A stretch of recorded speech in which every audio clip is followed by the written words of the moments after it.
First question would be like, how do you like mentally approach your battle matchups?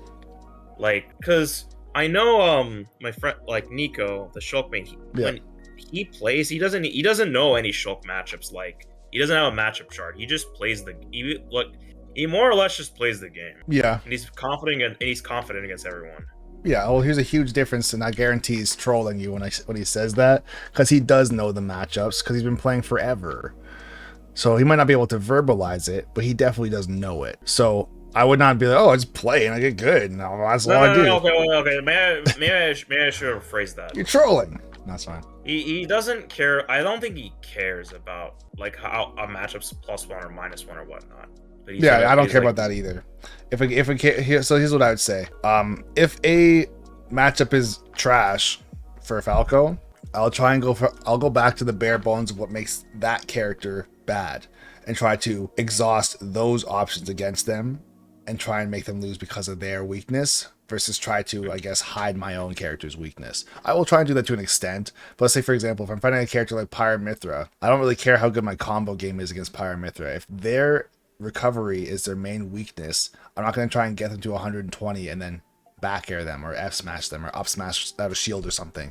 I'm going to try and gimp them at all times. So I was going to dictate where I'm hitting them, where I'm taking them with my grabs, my combo game as far as how I'm doing my combo finishers. Am I going for downers at the end, up airs at the end, fairs or back airs at the end? I'm trying to get them off stage because if they're on the ledge, their speed doesn't even exist. Their ability to use foresight doesn't really exist. If you're going to use side B to get on stage as Pyra and I shield that or reflect it, you literally just killed yourself. So I'm going to try my best to not let them roam the stage as much as I possibly can. I'll say for a character, we'll go a little bit more extreme, I guess. A character like, I will say Game & Watch. We'll talk about Pikachu too, but for Game & Watch, the thing that I would try and do is expose the fact that he has basically no range and the fact that I can actually laser camp him. Because if he gets his bucket against me, like fully charged bucket against Falco, literally does nothing. I've been hit by bucket at 110 and not died. really, It does nothing. So that's one of those things. It's like, okay, the fact that he has no range means, or he has very short range. He has basically, like Falco outranges him very slightly. His hitboxes and some moves are insane, like fair, back air, and nair. But if I can play around those moves, he can't really just jump on me for free. And he's not that fast either. So I know that his main strength is his recovery. You can't do anything against that, so I'm not going to try to reverse myself. I would say at the ledge, he's only okay. His landing options they're gimmicky, but they're limited. Like his down air is not really a good landing option. He's a very floaty character as well. So if I'm not swinging for the fences way up high against him, then he's not going to be able to land nearly as easily. If I just wait for him to come down, and he comes down with down air, I can up smash his down air. And I know this. If he lands on my shield, I can grab him. Down air is not safe on shield. If he's so high up that he can auto cancel it, then that's a different story. But I also have to be aware of that as well. So for me, where I'm going to beat him is by laser camping him and punishing landings and potentially punishing him from the ledge. I'm not going to edge guard him. I'm not going to try and jump on his shield because up air shield is frame 3 and he literally can't do anything against that. So there's no point, right? And I'm not going to give in to saying, well, if he gets bucket, now I'm screwed, because I'm really not. I'm not going to get discouraged to say I'm not going to shoot lasers because he's going to bucket it and just kill me at like 75. So that's not how it works. yeah. So that's how I approach a matchup like that, saying I know for a fact that there are certain things that are just off the table as far as going off stage. It's not happening. The only way I'm going to go off stage and actually catch him is if he does something stupid for literally no reason, like jump at me with fair or back air while recovering versus just going low and up Bing. Because up B to recover is 100%. Like there's nothing I can do. I'm gonna two frame him. Okay, it's not gonna happen. It's unreactively fast. Like if I do it, then I'm the greatest player in the world. But that's just not gonna happen. So that's what I'd say for that. For Pikachu, I know that he's a short character, and I know that his recovery is also ridiculously good too. So the things I'm going to try to exploit for him is I'm going to try and make him jump more, right? So I can actually catch him with my aerials and stuff. If I stay in the air and let him control the ground, I'm losing because he can just pancake or low profile everything. The other weakness of his game, for me at least, is his ability to get off the ledge. That being said, he's good at getting off the ledge because he can use up B, but if he starts to panic and use up B a lot to get off the edge, he can only go so far into so many places. So if he's up being onto platforms, you could be up smashing or jumping back with back air. If he up B's onto the stage, that could be a grab or a side B into back air. If he up B's back to the corner, he's still in ledge trap position. So I'm going to try and make him panic with that and cover the ledge as much as I possibly can. I'm Okay. probably not going to kill him out of shield. I'm probably not going to be able to edge guard him. Like I could, but once again, the stars have to align to actually get a spike or a fair on a Pikachu. If that happens to him, either is a phenomenal play on my part or a trash play on his part. But these are the things I'm thinking of. It's like, okay, there's certain parts of characters' games where this just not going to happen. And I'll even go a step further. It's like we'll talk about Cloud versus Falco. Against Cloud, I'm going to try my absolute best to combo you as much as I possibly can, right? And then I'm going to try and make our neutral exchanges as few and far between as possible so that you can't make a comeback by outranging me and out disjointing me. And it's out-strengthening me, I guess, which is the wrong way of saying that. But I would do all those things. And then on top of that, I would try to edge guard you or ledge trap you. Or better yet, to put it more simply, I'll try and gimp you. If I can gimp you, I'm going to do it every single time. Here's what I would say too. A lot of characters fall into archetypes where it's like most sword characters have a similar problem. Their main problems are they're not really great at boxing. And this is like Mithra, but she's kind of different. Not really great at boxing, and the recoveries are only okay. So someone like Lucina, Marth, Roy, like they have very similar recoveries.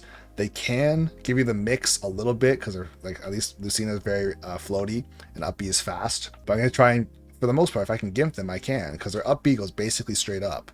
So if I can footstool them because they want to go super low, then I will. If I can take their jump with a laser or go out there and catch it with Nair, then I will. The strength of sword characters is dominating neutral. So if someone's fighting against you and they're letting you dominate neutral, you're probably going to win. If they're smothering you, you're probably going to lose. It's not guaranteed, but if you literally can't do anything because you don't have a combo breaking aerial, you don't have combo breaking ground attacks, like this is why most sword characters also have counters to try and help them from getting smothered. Right, like that's why that's in the game as the option for their down B. And some characters don't have that because they're a little bit better at it. Like you don't have down B to get to use as a counter to get people off of you, but you do have up B as Cloud. For you, like as far as like if we talk about like Min Min again, with Min Min, same thing. I want to smother Min Min because her range is her neutral. Realistically, if you sit back and play the slow game against her, you're gonna lose. Same thing against Villager. If you sit back and play the slow game against Villager or Samus or Simon and Richter, you're gonna lose. It's just what it is, right? It's like if you let them play their game because you're scared of getting in there, then that's just what it is. You're gonna get destroyed. Okay. Well, I'll say it this way: you're gonna get destroyed slowly because camping characters will make you want to die. So like I know for Bowser, like one of the things I would think about, like, okay, so he outlives me. Yep. He can ledge trap. He can get me. He can get me pretty well. Mm-hmm. And I think it's not. I could do the same, but it's definitely more committal. I can ledge trap him and keep him and juggle him like easily until I could bring him to kill percent. My neutral is probably overall better. Definitely. Maybe slightly. So let's take a look at his area or his frame data really quickly. So all of his tilts are jabs minus 13, up tilt minus 19, down tilt minus 22, dash attack minus 33. All smash attacks are like minus 27 or worse. Down smash is minus 49, so what the hell? You can almost Falcon punch his down smash. And then his aerials, take this in. Nair is minus 12, fair minus 9, back air minus 17, up air minus 12, down air minus 30. He's the only character in the entire game that I know of where he does not have a tilt or aerial heavy game where one of them is just super safe. Most characters, or it's like even Sheik, she has like super insanely safe aerials, then her tilts are moderately unsafe. If she forward tilts your shield, you can do something. If she down tilts your shield, you can do something. But if she hits Nair, fair, or back air on your shield, you're not doing anything. Bowser doesn't have that luxury at all. So if he mashes on you, although it seems like he can just go ahead and do it, if he tries to mash on you, you can literally up B against his entire kit. Doesn't matter what he does. That's huge to know. It's like, oh, you touch my shield, you're getting up B'd. Period. Right? That's every single time. So if he jabs you, it doesn't matter what he does. Up B against literally everything. Make sure that, of course, you're not mixing yourself up and missing. PS moves are like fast. Like his up B is frame 6, right? Minus 36 on shield. He can drift away from you, but still, if he drifts away from you, you can still up B at his shield and turn around and wherever he goes and still catch him because he has some pretty decent range. Down B will break shield, so it's not really anything on shield. If he hits you with all the hits, that is. I'm sure you can take just the last hit, but you also have to have like 100% shield and not get hit by the first hit at all. Also, I wouldn't test that on purpose, but it is possible. But here's what I can also say about down B as well. His down B loses to basically everything if you want to try and catch him. The safest way to try and catch his down B is actually using your up air. because your up air lingers Yeah. and it beats it. So if you know this, like, here's the thing. I'm going to obviously say not a lot of Bowsers are just spamming down B, so you're not going to have tons of chances, but don't think, oh, he's going to down B from the ledge and just land on stage for free or like try and spike me or something like that. Because if you're at the ledge and he tries to like down B to spike you, you can like go to the ledge and up air him and you'll beat him. Just to discourage him from trying to do that. I'm trying to think what else. Like up smash, like we talked about, like some of his or smash attacks have armor on them or they have invincibility on them as well too.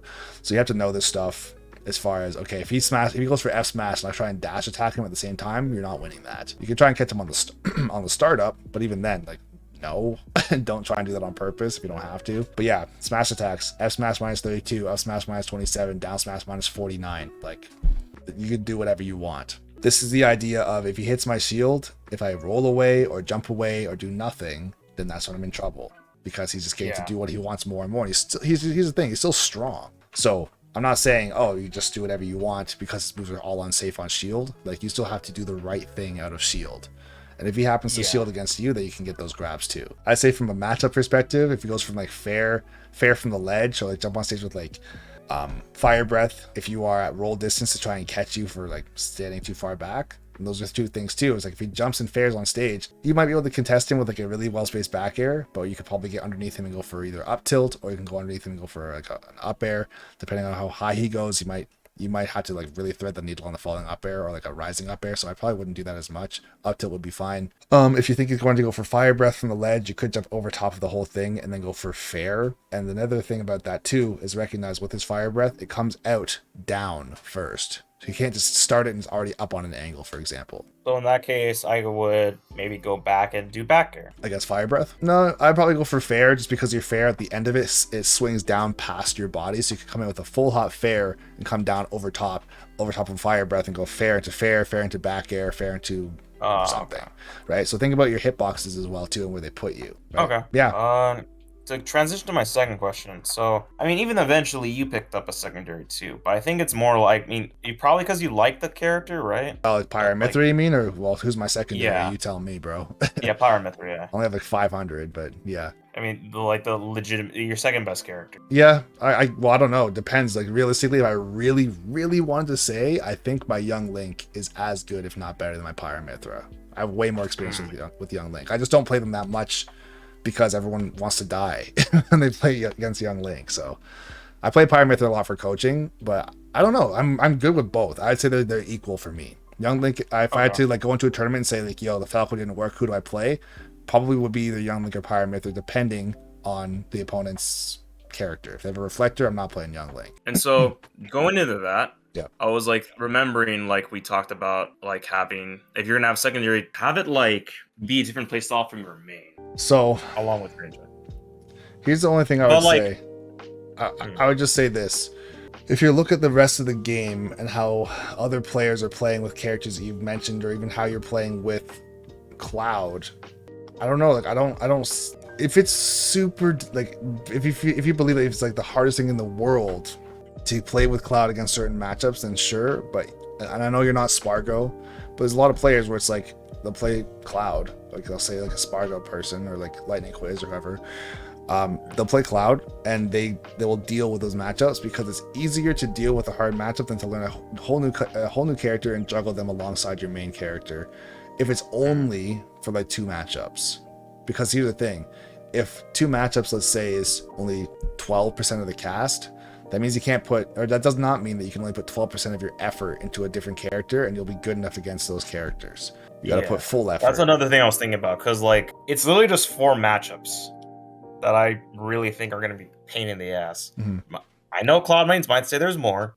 I can't say I agree or disagree, but like if it's just those 4, that was also I was thinking about, like, why pick up a secondary for 4 matchups when they're not even -2s, mm-hmm. and I can learn them. Then yeah, that's where breaking down your character just matters even more for yourself. Because like for me, with Falco, even just from coaching, I always play Falco against someone I've never played against when I'm coaching them. Doesn't matter who they play. It's like, this person plays Ice Climbers, this person plays Steve, this person plays Isabelle, this person plays Bayonetta.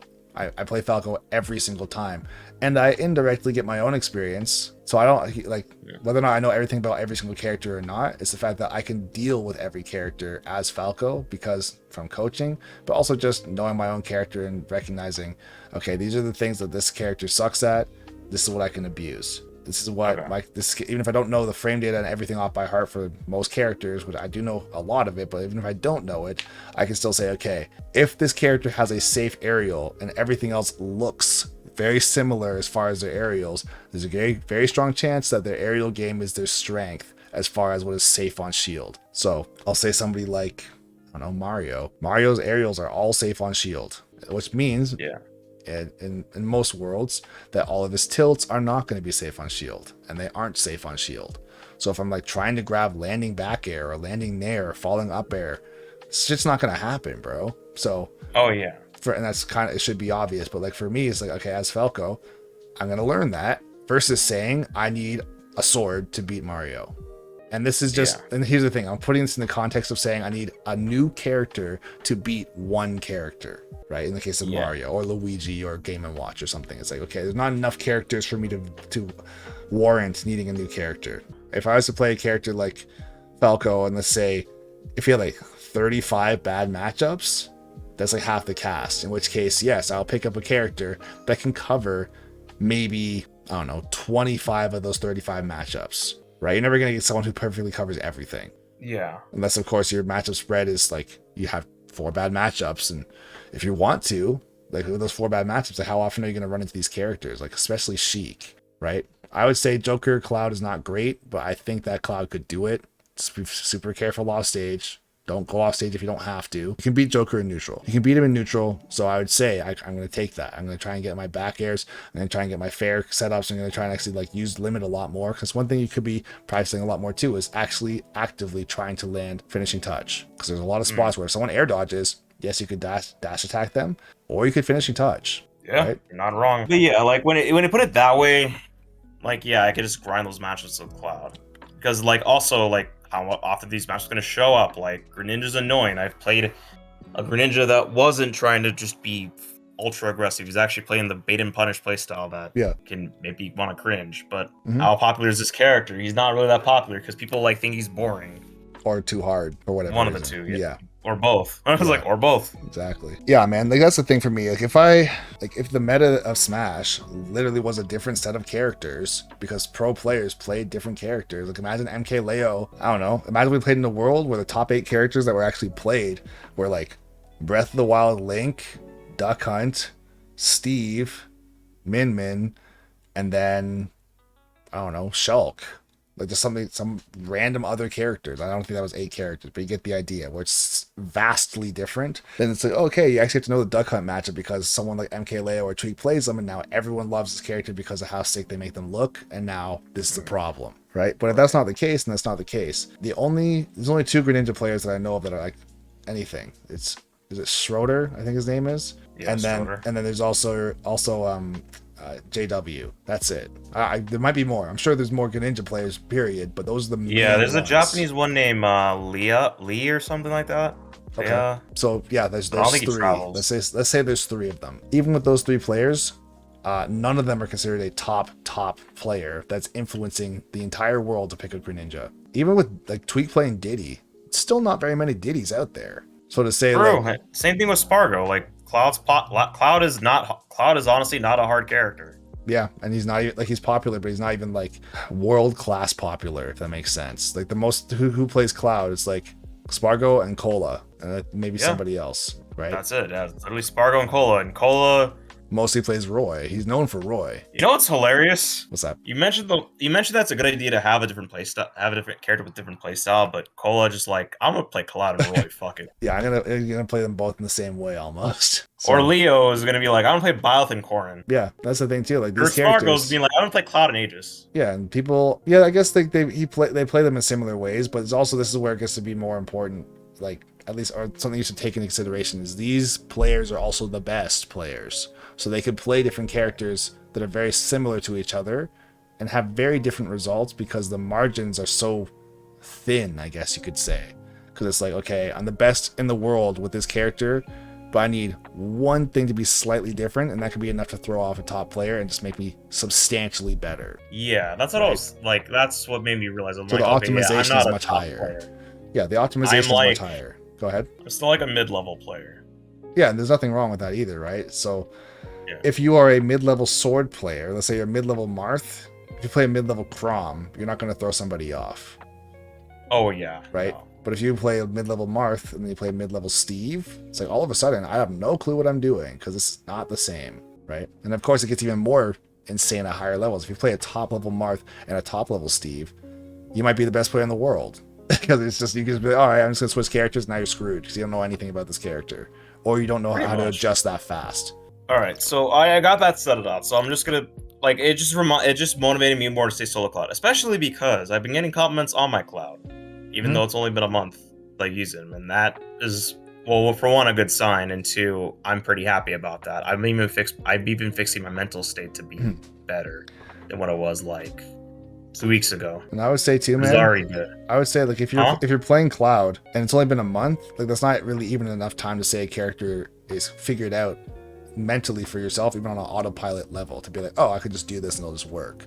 Like even when I was putting out videos for characters, like I played Pyramithra for a month straight, and I was putting out guides and like I promise on my life, more hardcore labbing than anybody on earth, and in a month's time I still didn't feel like I really knew much. No, I'm not saying like I know everything with cloud. It's just more like, I'm saying you have to give it more time still, even. So if I can put as much time into Pyramithra, and it was only a month, and I put like 6 to 8 hours a day because I'm a crackhead, and I know you're not putting 6 to 8 hours a day into cloud because you're not doing this like literally for a living and putting out videos trying to educate the entire world. But if you were, even at that level that I was doing it, a month is not even close to long enough. And I'm just I'm reinforcing what you're saying. So if you're already getting compliments in a month, imagine you in 6 months, right? Like it's, imagine you in 6 months and you're actively working on the Greninja, Sheik, Joker matchups and whoever else, Min, Bowser, right?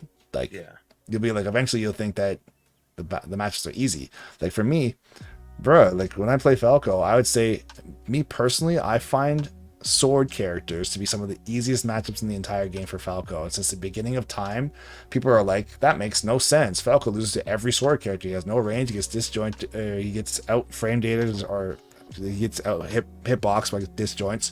On all this bad shit happens to him. It's like, yeah, but that's because you don't know how to play this character slowly. I'll tell you right now, I was one of the first Falco players besides Aura Wolf, if you have any idea who that is, who actually walked with Falco.